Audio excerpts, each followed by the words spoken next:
trong lòng, nhưng ai chẳng dám nói ra. Chỉ có thể đau trong lòng, nhưng ai chẳng dám nói ra. Chỉ có thể yêu đau trong lòng, nhưng ai chẳng dám nói ra. Chỉ có đau trong lòng, nhưng ai chẳng dám nói ra.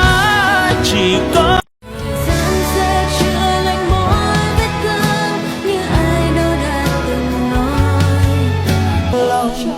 nhưng ai chẳng dám nói ra.